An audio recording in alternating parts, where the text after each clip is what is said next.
Hello, everyone. This is Zachary King. So, before we get started, for those of you who don't follow my Facebook page, I have recently made an announcement on a new diagnosis I received. It is called CPTSD or Complex PTSD.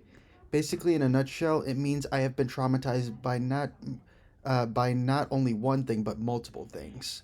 And today's video is about uh, a form of abuse that is so prominent in my life that it still sticks with me to this day. And it was not done by a family member, to a but perpetrated by a friend who I was very close with. Now, for starters, this friend of mine did not have the best parenting to model their behavior on how to work within relationships, be it platonic or romantic. But even so, like what she did to me for years is like really did a number on my self esteem and still does to this day. So the story leading into this is how I met her. It was at the beginning of 8th grade, actually more towards the end of the first half. Uh, there was this boy who was held back and definitely looked older than me. He was in my science class, which I also shared with this girl. He started to target me to make himself feel better because he was all about being negative, and he verbally expressed this to me when I asked him what his intentions were. And this girl and a friend of hers were physically attracted to him.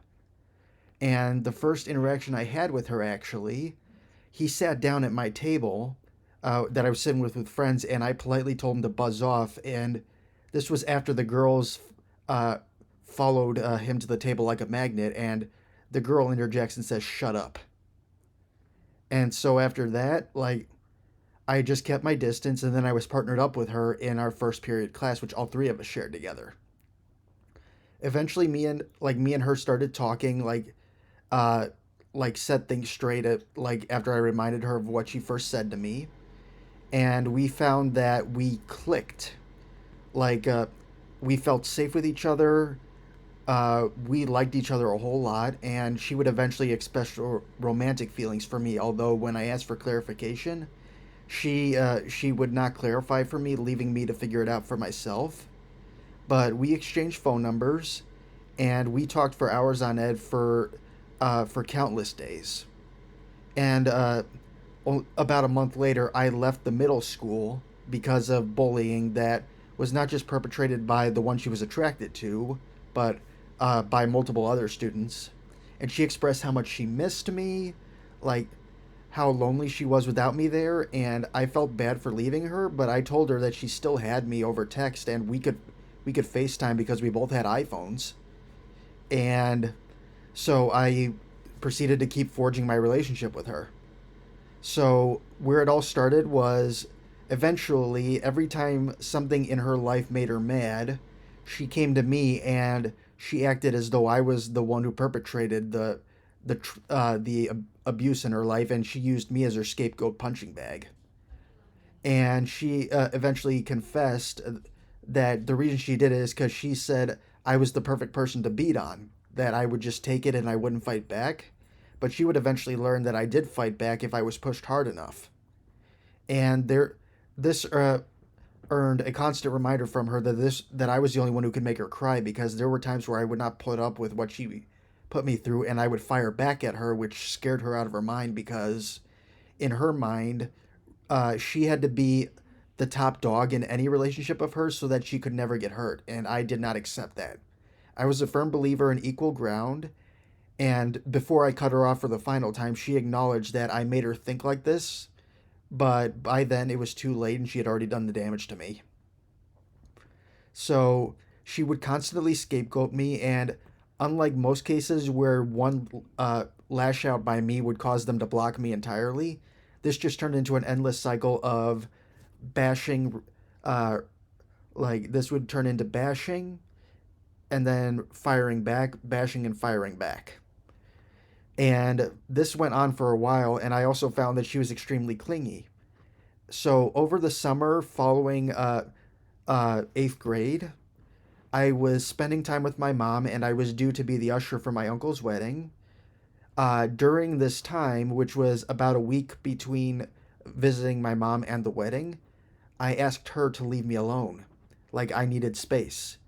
And she blew it way out of proportion, and she was accusing me of not doing things for her, not giving her the attention she deserved.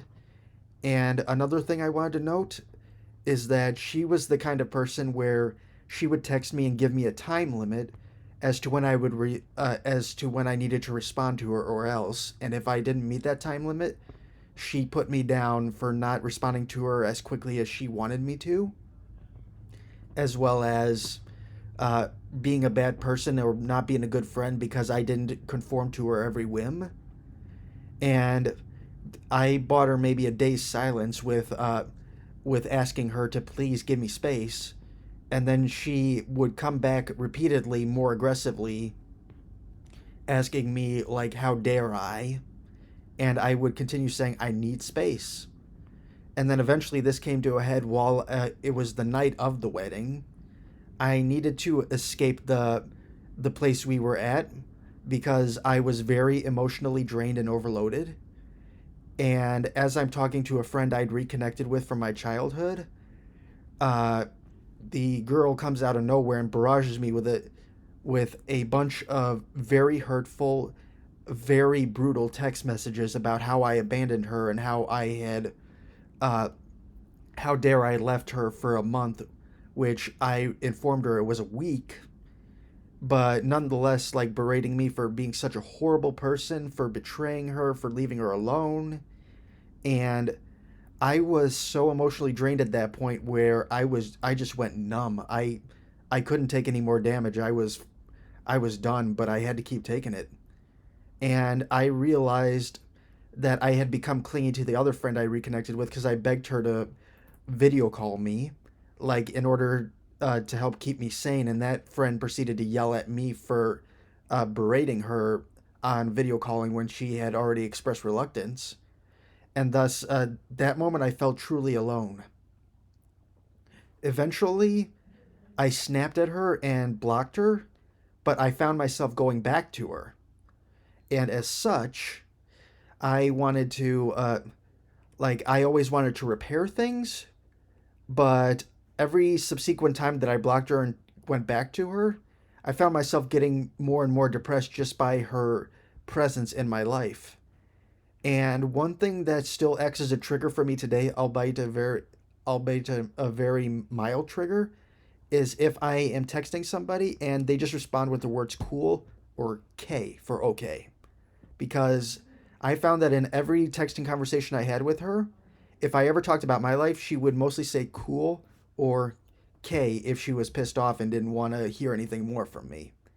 So I found that I had to talk about her life just to keep the conversation going, and that in that case it was very one sided. She didn't give a damn about my life, but it had to be all about her.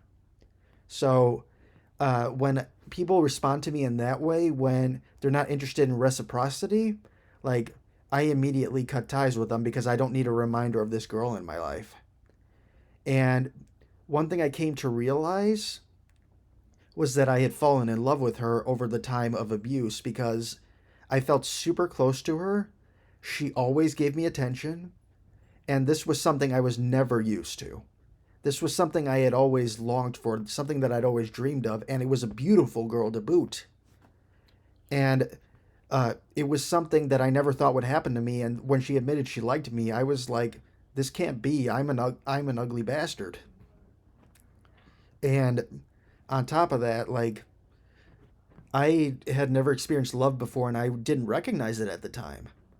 So to have this girl who was always wanting my attention and I would give it to her, it was just on a completely different level of nuts for me. But I never told her straight up that I loved her because of the fact that I didn't recognize it and I don't think I could. But there was one point where I was at a birthday party of hers, like about a year into meeting her. There was a time when me and her were alone and our lips were very close together, and I almost took the leap and kissed her.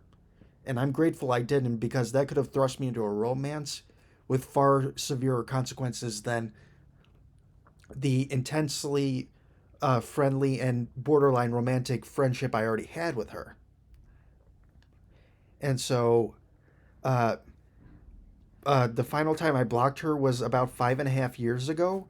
But due to the influence she had on me and the amount of damage she has already caused in my head, I think about her on a daily basis, and I have at least one internal fight a day over whether or not to go back to her and either take her back or tell her what she has done to me and how it can't be repaired as easily as she thinks. Like, I can't I can't relate her with anything other than the trauma she's caused me. So I am a living example of what psychological abuse can do to a person. And I made this video because of the fact that I want you to know you are not alone and that abuse is way more common than you think. It really is. And we need to be there for each other to help each other through these tough times. Because if we're not there for each other, the perpetrators of abuse win. They get to keep doing what they're doing, and uh, no one knows what we're going through. So I want you to know I'm here for you, and I am a person, a human being just like you, and I'm here to talk, and I am here to give advice, and I am here to be a model for you. So thank you so much for watching. Please give a like, comment, subscribe, and I will talk to you next time. Have a wonderful day, everybody.